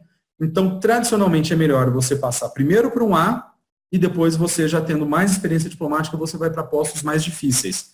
Hoje, isso tem mudado, tem gente que começa pelo D, tem gente que começa pelo C, isso é muito variável, não tem como dizer que tem uma regra. Mas quando me perguntam, eu ainda acho melhor você começar pelo A. Então, não existe essa regra ou essa imagem de que você vai começar pelo pior. O que existe realmente, que tem impacto do serviço exterior na sua vida, é o seguinte, como eu disse, para você ser promovido, você vai tendo que ter tempo no exterior. Então, você vai ter que ter 2 anos, 5 anos, 7,5 e 10 anos de exterior. O que pode mudar? O posto C, que é mais difícil, exatamente por essa dificuldade, como aquele tipo de regra de insalubridade, ele vai contar o tempo de exterior em dobro. Então, por exemplo, se você fica 1 ano no posto C, conta como 2, você já tem a qualificação de primeiro secretário, de segundo secretário. Se você fica 2,5 no posto C, você já atinge 5 anos necessários para conselheiro. Posto D conta em triplo. Então, você fica 2 anos num posto, 3 anos num posto D, por exemplo, você atinge 9 anos de exterior e já tem o tempo para ministro de segunda classe. Significa que você vai ser promovido rapidamente a isso? Não, porque você tem os outros pré-requisitos. Então, mesmo que às vezes a pessoa faça, por exemplo, um posto C e um posto D, fica 5 anos no exterior, fez 2 anos de posto D, então ele tem 6 anos, fez 3 de posto C, ele tem mais 6, ele tem 12 anos, já cumpriu toda a necessidade de tempo de exterior até embaixador. Não necessariamente ele vai ser promovido rapidamente, ele vai continuar tendo que ter os 20 anos de carreira, o tempo de ministro e todos os outros pré-requisitos. Então, essa saída não necessariamente vai impactar em você acelerar absolutamente a carreira, mas você precisa desses tempos para ser promovido e, às vezes, a única coisa que você consegue fazer, por exemplo, um ministro de segunda classe que tenha 7 anos e meio em cima de exterior. Ele tem 2 anos e meio, mas ele já ficou muito tempo no Brasil como ministro de segunda. Aí ele fazendo um posto D, por exemplo, ele com 1 ano já cumpre o tempo de embaixador, já pode concorrer à promoção. Esse que é o caso. Mas o fato é que você normalmente vai começar na Secretaria de Estado, você passou no concurso, faz o período de Rio Branco, é lotado em alguma unidade da Secretaria de Estado, vai trabalhar por aqui, depois você vai entrar num plano de remoção e é assim que você vai girar pelo mundo, voltar pelo Brasil, voltar a girar pelo mundo, voltar para o Brasil e nesse meio tempo você vai tratando das suas promoções. Como eu disse, esse giro ele pode ser muito interessante culturalmente, em termos de enriquecimento, de muito aproveitamento, mas ele também traz sacrifícios. A carreira diplomática não é uma carreira fácil, particularmente para as famílias. Hoje, por exemplo, você tem uma realidade que é, por exemplo, a educação. Você tem realmente a educação privada no Brasil é muito caro, mas você tem como fazer um planejamento. No exterior, você não teria como matricular o seu filho numa escola local, depois passar para uma outra escola. Os sistemas educacionais são completamente diferentes. Então, como você faz para o seu filho não nunca terminar, para evitar que seu filho fique permanentemente no primeiro e segundo grau. Você vai acabar tendo que buscar escolas que tenham um currículo internacional, que o currículo seja o mesmo no mundo. Por exemplo, você tem escola americana e escola francesa, que aonde tiver escola americana ou escola francesa é o mesmo currículo. Então você acaba matriculando seus filhos, porque você virou ricaço e agora você vai ter as coisas de elite. Realmente a consequência vai ser uma educação fora do comum. Mas porque é a única possível. Porque se eu passo, por exemplo, 2 anos em Brasília, 3 no outro país, 4 no outro, volto para o Brasil e continuo, a única forma do seu filho concluir a sua educação até entrar numa faculdade é estar numa escola internacional. Vai trazer muitas vantagens, mas vai trazer, por exemplo, um peso financeiro muito grande, que a gente não tem auxílio à educação. Aqui no Brasil, se você não tem dinheiro para pagar uma escola privada, você vai para a escola pública, independentemente da qualidade dela. O filho do diplomata ele não tem a escola pública para recorrer. Para conseguir se formar no tempo normal, ele vai ter que ir para uma das escolas privadas. Isso vai ter um custo, por isso que uma das principais demandas dos diplomatas hoje não é por aumento de salário, é pelo auxílio à educação para garantir esse mínimo de continuidade.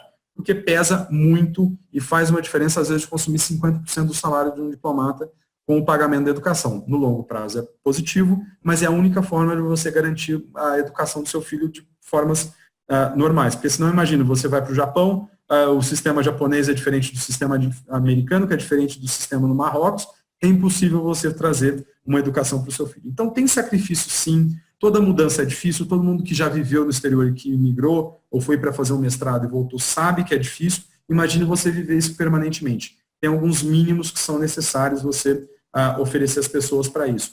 Você morar no exterior e viver no exterior não é prêmio. Você está cumprindo uma função profissional que é colocada pelo seu Estado, você está representando o seu Estado. É preciso que o diplomata sempre tenha consciência de que ele está servindo o seu país e que são os impostos daquela população que pagam o seu salário. Num país tão desigual como o Brasil, é algo que eu tenho permanentemente, e eu acho que todo diplomata tem que ter, os sacrifícios que a sociedade brasileira faz em prol de pagar o seu salário e de todos os outros servidores públicos. Significa, então, que você vai deixar de ter um mínimo de qualidade de vida? Não. Você tem que trazer resultados que sejam compatíveis e que melhorem da perspectiva de exterior, da relação com o exterior, que contribuam para o desenvolvimento do Brasil. Essa é a responsabilidade maior. Fazer o seu bom networking quando você está no exterior, ou aqui fazer um bom trabalho de concepção e de planejamento de política externa, ter bons relacionamentos, conseguir informação, sempre trazer informação, sejam elas oportunidades políticas, oportunidades econômicas, é você cumprir aquelas tarefas diplomáticas no ápice com a maior eficiência possível, exatamente para você poder contribuir para a sua sociedade, que é a função principal. Em resumo, um diplomata brasileiro ele vai prestar um concurso, vai entrar por uma única porta, só vai existir um tipo de diplomata brasileiro, não tem outro. Existe a figura do cônsul honorário, por exemplo. Cônsul honorário é um cargo honorífico apenas. Ele não tem, às vezes ele pode desempenhar algumas funções que o Estado pode passar para ele, mas a gente tem muito cônsul honorário de outros países aqui. Um brasileiro pode ser cônsul honorário de um outro país, assim como tem nacionais de outros países que são cônsules honorários do Brasil. Esse pessoal não é da carreira diplomática. Eles, às vezes, simplesmente têm uma boa relação com o país, servem, sem salário, sem nada, se dispõem a ajudar na relação dos dois estados. Cônsul honorário não é diplomata. Embaixadores de marca não são embaixadores, são só chamados de embaixador. Você tem carreira diplomática só de uma forma. Você vai ser terceiro, segundo, primeiro secretário, conselheiro, ministro segunda, ministro primeira, no caso brasileiro. E com isso você vai desempenhar funções no exterior, nas missões. O que pode ter, no que eu falei de postos A, B, C, D, é que num posto D você pode subir 2. A gente fala comissionado.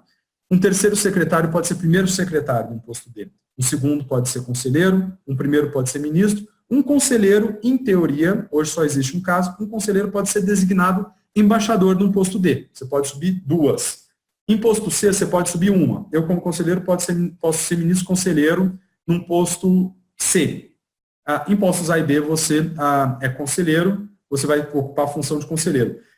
No exterior, entre conselheiro e terceiro secretário, existe a hierarquia da classe, mas não vai ter muita diferença no desempenho das funções.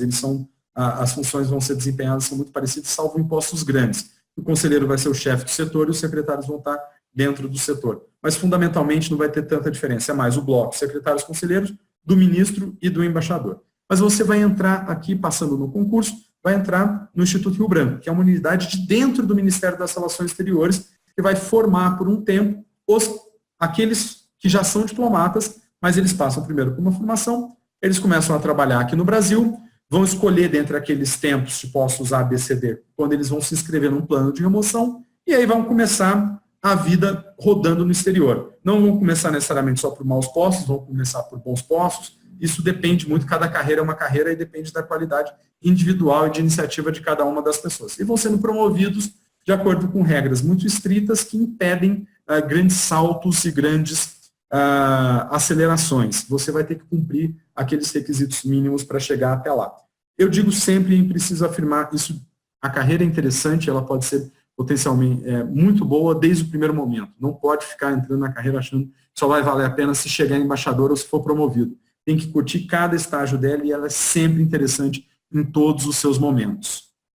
Óbvio que todo bom profissional quer ter o reconhecimento com suas promoções, isso pode acontecer, normalmente não vai ter nenhum problema nisso. Você vai seguir essa vida de postos ABCD. O que é importante destacar? Ou seja, então agora eu já estou entendendo o que faz o diplomata, como que é o diplomata aqui. Vale a pena? Eu acho que vale a pena muito. Você não pode ter ilusão. O diplomata brasileiro, ele é parte de uma burocracia.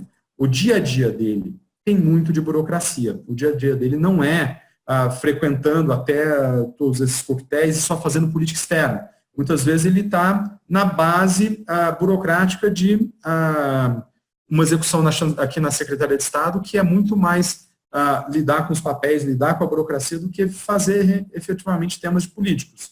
Você não pode nunca esquecer essa dimensão da diplomacia como burocracia. Ela também traz sacrifícios, ela traz desafios para a sua família e para você mesmo com todas essas mudanças. Ao mesmo tempo, ela é uma carreira que vai te dar muito acesso a pessoas interessantes, a culturas novas, a conhecimentos novos. É um lugar em que todo tipo de conhecimento é valorizado. Não tem como dizer que é preferencialmente quem fez direito vai se tornar diplomata, porque nós temos a nossa Organização Mundial de Saúde, que você tem representantes brasileiros lá. Às vezes uma pessoa que é formada em medicina e está treinada como diplomata tem um conhecimento técnico. Na divisão que cuida do nuclear, alguém que saiba de física nuclear também vai ser interessante. Então não existe um perfil em termos de formação acadêmica para o diplomata. Normalmente qualquer diploma universitário é interessante. Existe um perfil talvez de pessoa, da forma como você se comporta, dos modos como você vai ter, a ideia de relacionamento social, não pode ser uma pessoa muito tímida, não pode ter problema de falar em público, saber se relacionar, etc. E tem um pouco a forma como você desempenhar a função diplomática. Mas a grande questão dessa carreira é essa oportunidade de você conhecer, de você ver pessoas, de você ver temas interessantes, você contribuir para o seu país, você saber que ao você atuar bem, você vai ter o seu enriquecimento, a sua satisfação pessoal, mas você contribuiu para a melhora do seu Estado, você defendeu o seu Estado, você buscou formas de auxiliar no desenvolvimento do seu Estado. Então, é importante não entrar na carreira diplomática ou pensar na carreira diplomática com ilusão. Não vai ser coquetéis e recepções, essas vão existir, são parte do trabalho, e não pode pensar em ir para elas como você vai para uma festa relaxada. Aquilo ali é uma parte do seu trabalho com missões muito específicas. Você não vai começar só por postos ruins necessariamente, você vai um pouco ver pela dinâmica da sua carreira como é. Você vai ter uma carga burocrática muito grande, mas às vezes mesmo tendo uma carga burocrática muito grande, um bom profissional sabe construir o seu espaço, e uma vez no exterior você vai ter outras compensações que são importantes. Você não vai ficar rico. A diplomacia não é uma carreira para ganhar dinheiro, mas é uma carreira que vai te dar um bom conforto de vida, um bom padrão de vida e oportunidades particularmente intelectuais muito interessantes. Ao final de uma carreira diplomática, você terá vivido coisas muito interessantes, poderá não ter vivido nenhuma porque você não foi um profissional que foi atrás das coisas. Você poderá ter vivido interessantes, a sua memória, a riqueza do que você viveu nessa sua vida profissional, talvez seja um dos maiores atrativos, por exemplo, em comparação a alguém que foi para uma empresa e que construiu muita coisa interessante, construiu uma obra, criou uma empresa, tem muito dinheiro, mas quando olha para o seu passado, é o conjunto que traz a satisfação, mas teve períodos também muito difíceis. Então, eu acho que é uma carreira muito rica, é uma carreira em que todo o perfil, em termos de formação acadêmica e profissional, pode ser valorizado, É uma carreira em que você fazer, por exemplo, é importante você conhecer muito de política externa, saber todo tecnicamente, mas um mestrado em literatura pode te ajudar, um mestrado em história vai ajudar muito. As duas ferramentas fundamentais do diplomata são o tempo e o espaço, ou seja, a geografia e a história. Conhecer a história não é só por diletantismo, ou por saber o que passou, são os exemplos do laboratório da história, os precedentes que foram sendo criados para a sua gestão, é saber como que a gente construiu a nossa diplomacia de lá até aqui, como foram historicamente os relacionamentos, e ver como que muitas vezes soluções foram encontradas ou erros foram cometidos e com isso aprender. A história é muito importante, então você tem a possibilidade de desenvolver hobbies interessantes. É uma carreira rica, é uma carreira que vale a pena. Vale a pena? Vale muito a pena. E que eu espero que nesse primeiro momento de aula, nessa ideia inicial que vocês teriam, eu estou aqui com uma, nessa ideia inicial, que vocês vejam a carreira como algo muito interessante. Eu vou ter que pedir um minutinho para fazer uma coisinha aqui. A bateria do meu computador quase acabou, peço desculpas por isso. É uma carreira muito interessante, é uma carreira desafiadora, é uma carreira rica. Então, pensem nela com carinho, sabendo quais são as características e as realidades dessa carreira. Realmente é difícil entrar, o planejamento do concurso é muito intenso. Agora, o que é a carreira e o que é o concurso são temas distintos, por incrível que pareça. A carreira é o projeto, é onde você quer alcançar. A estratégia para como passar no concurso é um tema um pouco diferente, é um tema que ou eu ou alguém mais do IDEG começaremos a fazer em termos de estratégia, em termos de planejamento. O principal aqui é vocês entenderem o que é o diplomata, é um servidor do Estado, no caso do Brasil que passa por o mesmo concurso, que vai ser ou aqui ou no exterior, vai estar tratando do relacionamento do seu Estado com outros, buscando informação, articulando, defendendo os interesses, negociando acordos. Muitas vezes você não vai estar fazendo isso tudo ao mesmo tempo, então o terceiro secretário vai, por exemplo, às vezes fazer telegramas, informações sobre de análise política, mas não é ele quem vai estar nas negociações, ou ele vai ter responsabilidades muito maiores do que ele imaginava. Isso é muito variável, não tem como pensar, mas você vai começar uma carreira interessante, vai ficar um tempo estudando no Instituto Rio Branco, depois, de acordo com a sua classificação, de acordo com as vagas disponíveis, você, pela ordem de classificação no curso, você vai escolher lugares de dentro do Ministério, vão ser dadas oportunidades, possibilidades, e você vai escolher uma dessas, começa a sua carreira, eventualmente você pode trocar de divisão, de departamento, receber um convite, e a partir daí você vai construindo sua carreira, começa a ir para o exterior, volta de acordo com aquelas regras, e sendo promovido aos poucos. Promoção difícil, não garantida, não esperada, mas realmente é uma carreira que vale muito a pena, muito a pena, muito a pena. Esse é o norte que a gente tem que ter. E aí, para uma próxima apresentação, para uma próxima conversa, como efetivamente entrar nela, como se tornar um diplomata em termos do concurso para o Instituto Rio Branco, no caso brasileiro. Aí vocês têm o norte, façam o projeto, quem se interessar por vários tipos de tema, e sabendo que vai ser uma carreira muitas vezes muito mais burocrática, mas só de você às vezes rodar, de você começar num outro lugar, já dá um refresco, já traz coisas interessantes. Então vale a pena, tenham esse projeto, se animem, vejam filmes, se interessem por temas que vão estar colocados na diplomacia. Lembre-se que a política externa é algo maior, que a política externa não é apenas algo dos diplomatas, é algo construído por toda a sociedade, basicamente definido pelo presidente da República, mas os diplomatas são os executores dessa política externa. Se inspirem e comecem a planejar estratégias de como enfrentar um concurso que não é realmente um concurso fácil, normalmente não se passa de primeira. Eu passei na minha 4ª tentativa, é um concurso que vai exigir muita paciência, dedicação e compromisso. Paciência, dedicação e compromisso para quê? Para essa bela carreira que eu espero que vocês tenham entendido um pouco mais com essa minha primeira apresentação.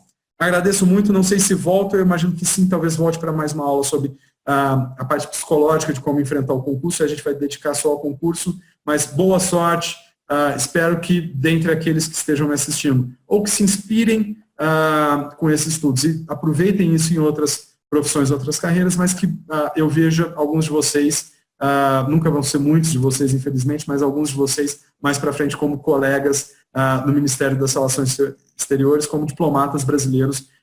Nós somos poucos hoje, basicamente são 1.500 diplomatas, você termina conhecendo todo mundo, então espero vê-los mais para frente ao longo dessa carreira, que é uma carreira que me trouxe até hoje muitas dificuldades, muitos desafios, alguns sacrifícios, mas muitas vantagens, muita riqueza, olhando nesses quase 15 anos, eu não me arrependo de nada e eu às vezes tenho dificuldade em pensar em ser outra profissão que nem essa.